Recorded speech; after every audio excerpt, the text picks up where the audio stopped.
अब आपको एक झलक दिखाते हैं कि ब्रह्मा विष्णु महेश को भी ज्ञान नहीं, तो फिर किसको ज्ञान होगा? तो परमात्मा की वो वाणी अब सिद्ध होएगी, तीन लोक और भवन चतुर्दश को ये नहीं सत्संगी। सत्संगी माने यथार्थ भक्ति, अध्यात्म भक्ति जानने वाला, ज्ञान जानने वाला, सत्य का को आधार मानकर भक्ति करने वाला, उसको सत्संगी कहते हैं। जो सत्य ज्ञान, सत्य ज्ञान के साथ भक्ति कर रहा हो। ये देखिएगा श्रीमद् देवी भागवत गीता प्रेस गोरखपुर से प्रकाशित, सचित्र मोटा टाइप, केवल हिंदी।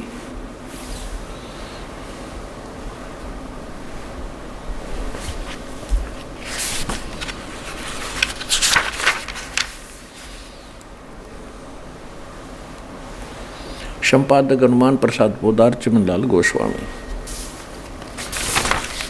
और ये यहाँ से प्रकाशित है।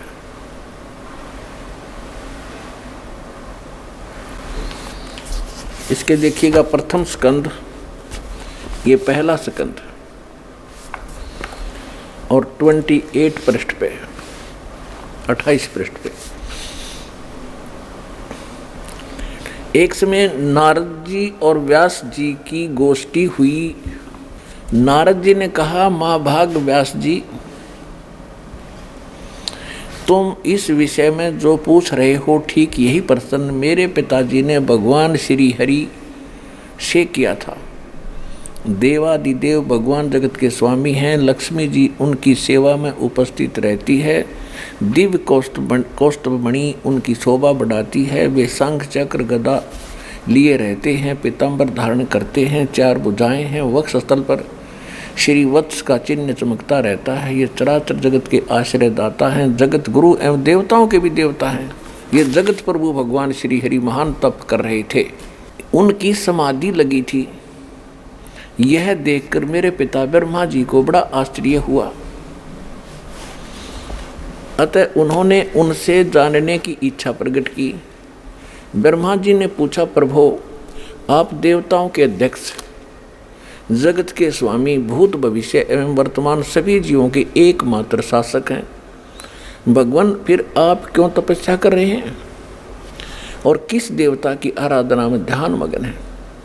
मुझे असीम आश्चर्य तो ये हो रहा है कि आप देवेश्वर यानी सबके भगवान एवं सारे संसार के शासक होते हुए भी समाधि लगाए बैठे हैं। ब्रह्मा जी के विनीत वचन सुनकर भगवान श्री हरि उनसे कहने लगे, विष्णु जी अब बोले, श्री हरि उनसे कहने लगे, ब्रह्मन सावधान होकर सुनो, मैं अपने मन का विचार व्यक्त करता हूँ। देवता, मानव, दानव, मानव सभी यही जानते हैं कि तुम सृष्टि करते हो, मैं पालन करता हूँ और संकर संहार क्या करते हैं। किंतु फिर भी वेद के पारगामी पुरुष अपनी युक्ति से ये सिद्ध करते हैं कि रचने, पालने और संहार करने की यह योग्यता जो हमें मिली है, इसकी अधिष्ठात्री शक्ति देवी है दुर्गा।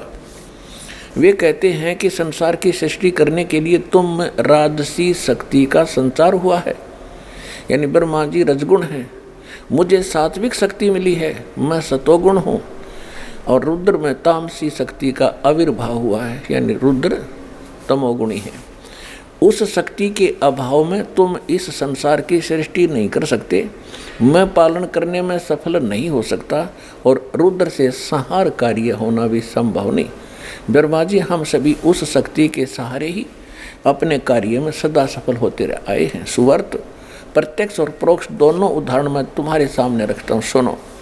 यह निश्चित बात है कि उस शक्ति के अधीन होकर ही मैं प्रलय काल में इस शेष नाग की सैया पर सोता और सृष्टि करने का अवसर आते ही जाग जाता हूँ।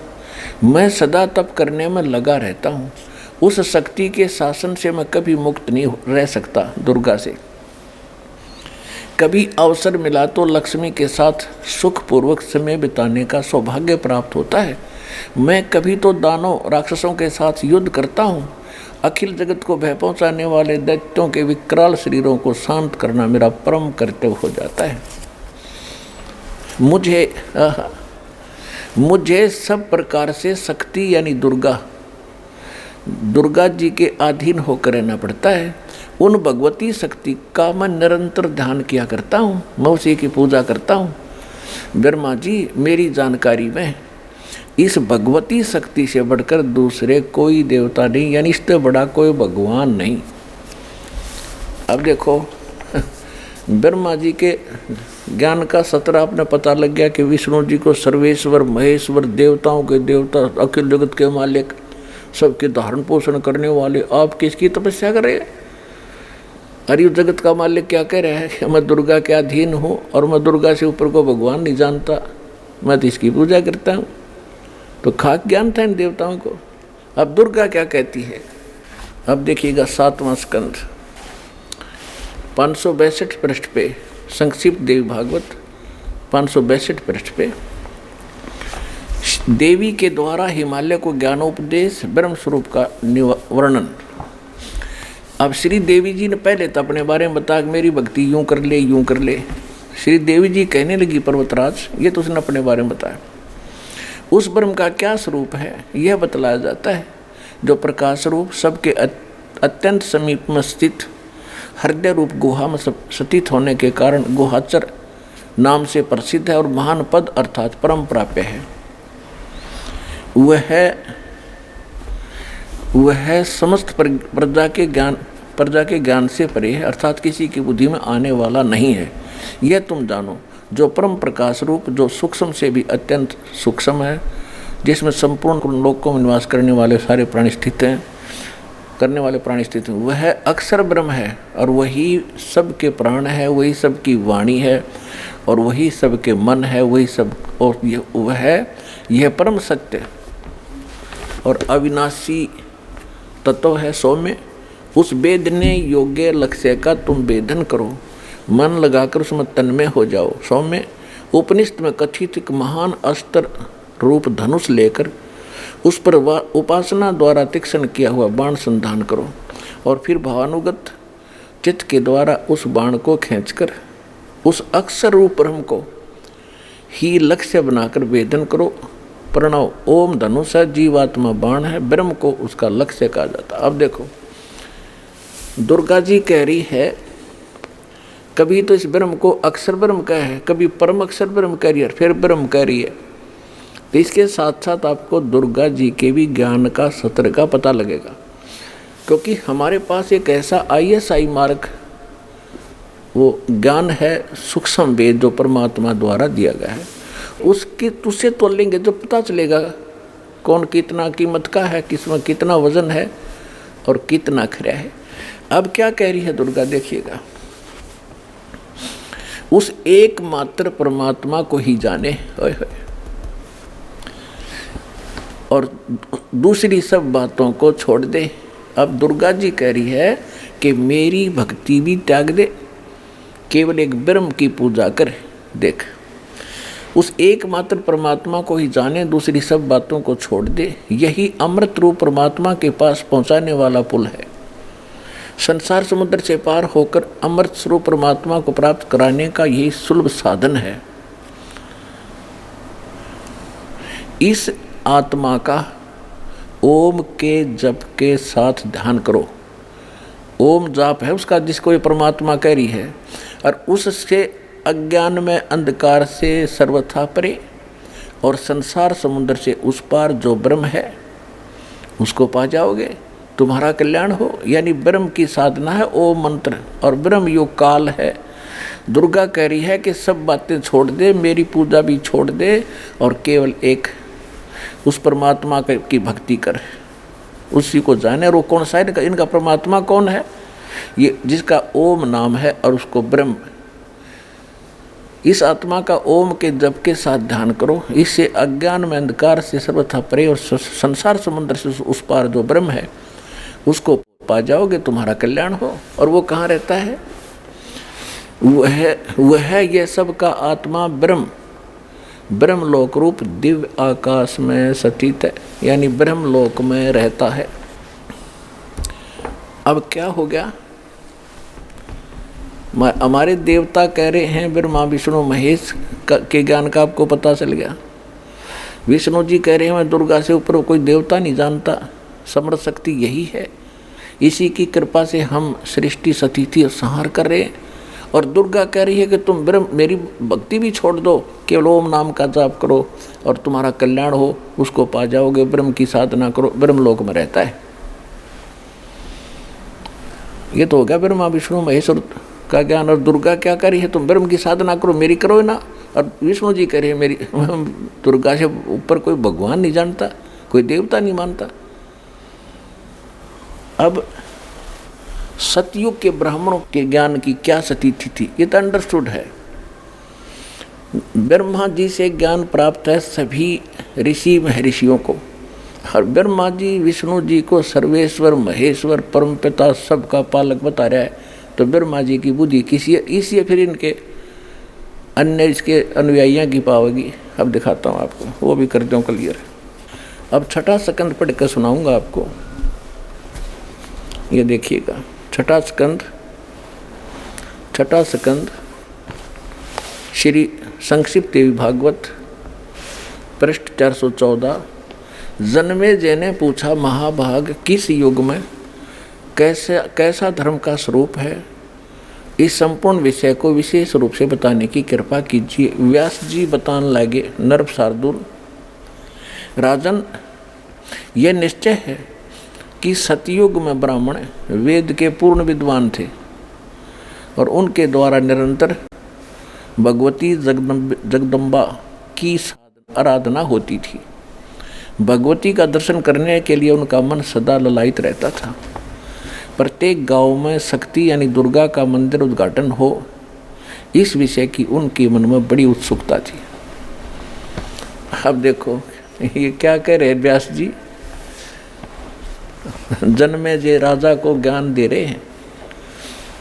कह रहे हैं कि सतयुग के ब्राह्मण वेद के पूरे जानकार थे, बड़े विद्वान थे और दुर्गा की पूजा किया करते।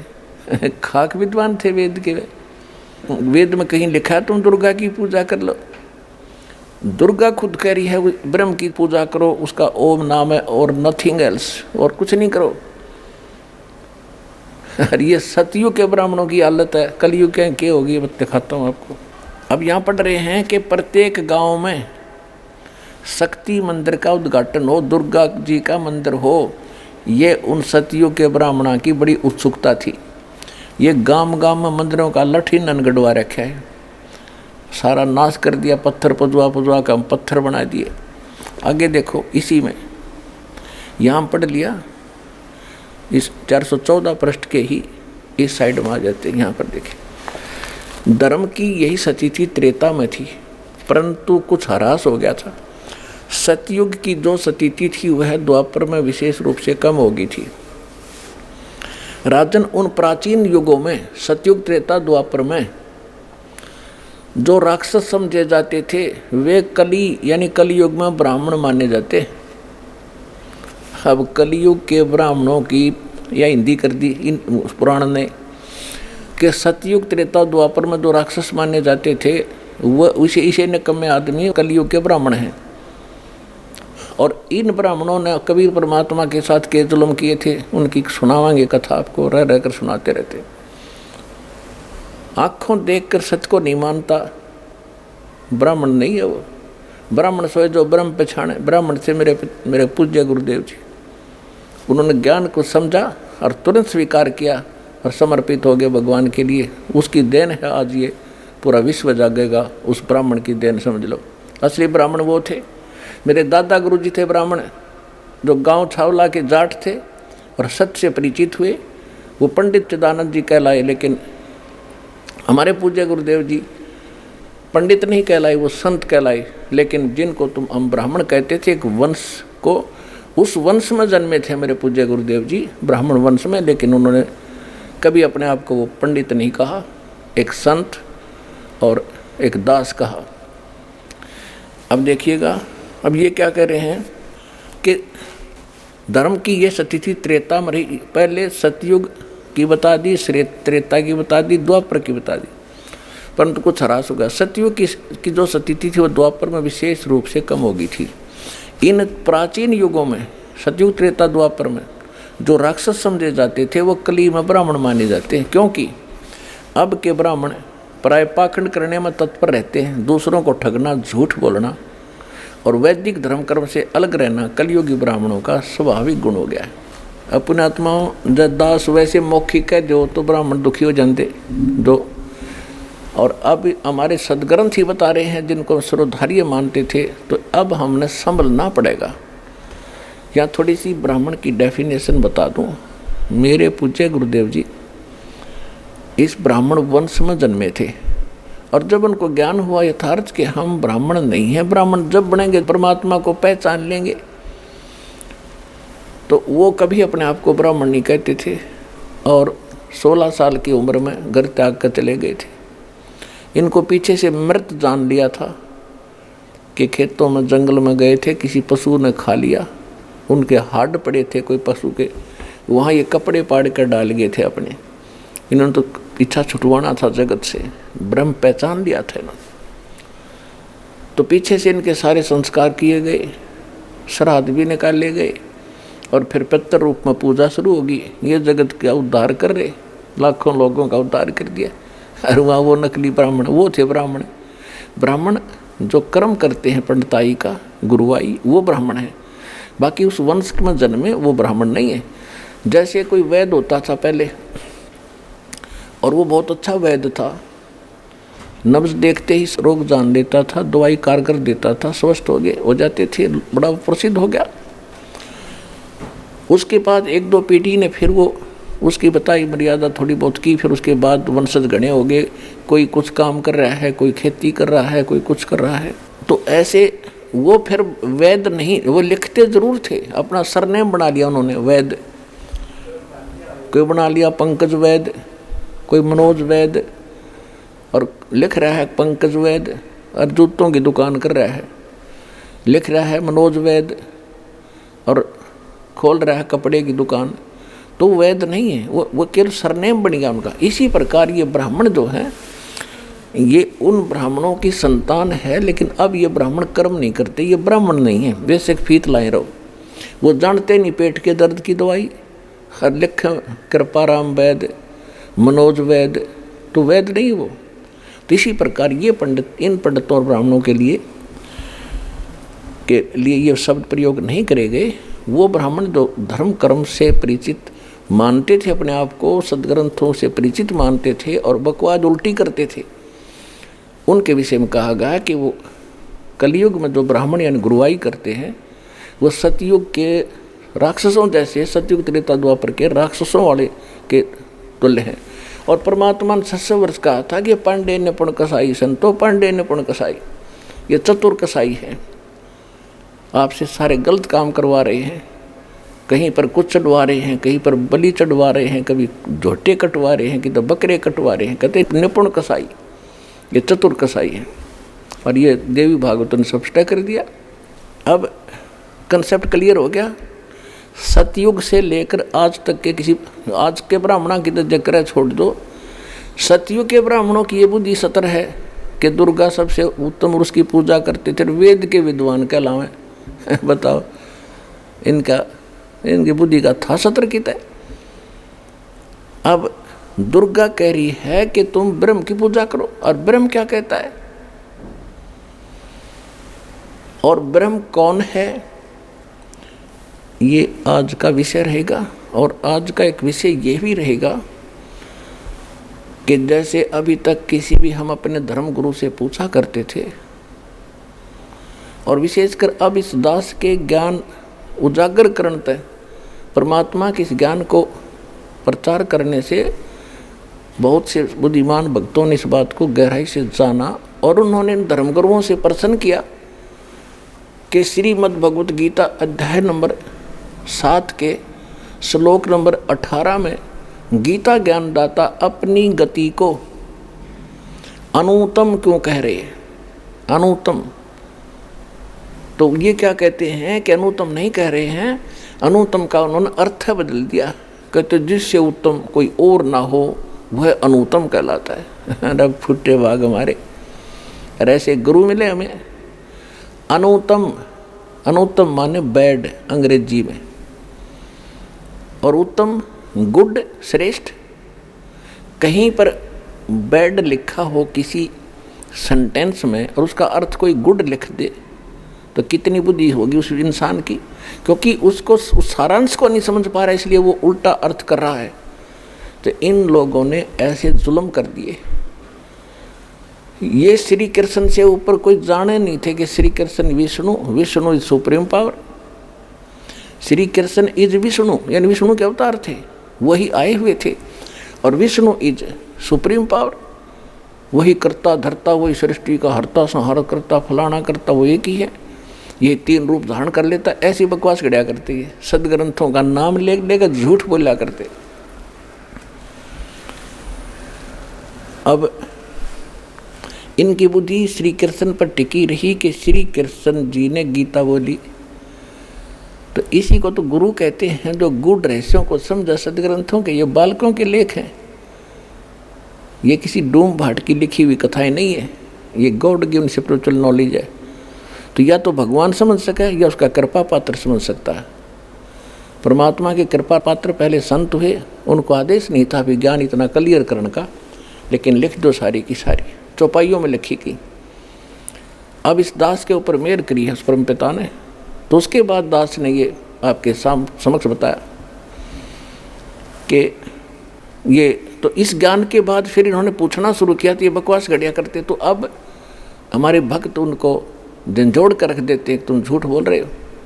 गीता अध्याय नंबर 18 के श्लोक नंबर 62 और 66 में गीता ज्ञानदाता कहता है कि अर्जुन तू सर्वभाव से उस परमेश्वर की शरण में जा, उसकी कृपा से तू परम शांति को और सनातन परम धाम को प्राप्त होगा, उस परमेश्वर की कृपा से। और गीता अध्याय नंबर 18 के श्लोक नंबर 66 में एक वर्ज शब्द है, वर्ज। अब वर्ज माने जाना होता है, जैसे इंग्लिश वर्ड है गो, तो गो मीन जाना, और जहाँ गो शब्द लिखा हो कोई कहीं पर लिख रखा ही इज गोइंग, उसका अर्थ कर दे वो आ रहा है तो उसमें कितने नंबर आओगे उस विद्यार्थी का? 0। और ये हमारे धर्मगुरु 100 के 100 नंबर प्राप्त कर रहे। वर्ज माने जाना होता है, इन्होंने आना कर रखा है। तेरा गजब भैया। अपने आत्मा अब प्रसंग चल रहा है कि गीता ज्ञान दाता अपने से अन्य किस परमेश्वर की शरण में जाने को कह रहा है। आज का विषय ये होगा, और अपनी साधना को, अपनी गति को यानी जो इस गीता ज्ञानदाता की साधना से जो गति होनी है उसको अनुत्तम क्यों कह रहा है। और गीता अध्याय नंबर 7 के श्लोक नंबर 12 से लेकर 15 में, इन 4 श्लोकों में इन तीनों गुणों की भक्ति, रजगुण ब्रह्मा, सतगुण विष्णु, तमगुण शिव जी की साधना करने वालों को, राक्षस स्वभाव को धारण किए हुए मनुष्यों में नीच दूषित कर्म करने वाले मूर्ख कहा गया है। ऐसा क्यों कहा गया, तो ये आज का विषय रहेगा। और पुण्यात्माओं, इस सारे अध्यात्म का ये निष्कर्ष है जिसमें आपका ये समझ में आ जाएगी, आप बस परफेक्ट भगत बन जाओगे। और दास चाहता है कि आपको परफेक्ट भगत बनाऊं। ब्रह्मा विष्णु महेश भी आपके साथ संवाद करें तो मुंह की खा के जाओगे आपसे, उनके पास कख भी ज्ञान नहीं है। अब आपको दिखाते हैं श्रीमद् भगवत गीता। श्रीमद् भगवत गीता का ज्ञान किसने कहा? ब्रह्म ने। श्री कृष्ण ब्रह्म नहीं था?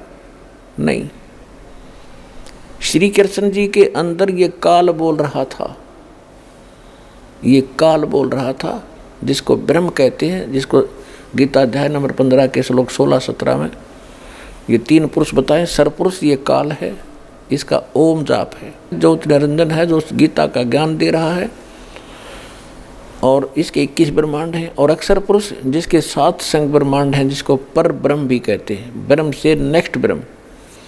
और तीसरे नंबर का जो परमात्मा है वो परम अक्षर ब्रह्म है, परम अक्षर पुरुष है, उसको संतों ने पार ब्रह्म भी कहा है। पार माने सबसे ऊपर वाला, सबसे पार वाला।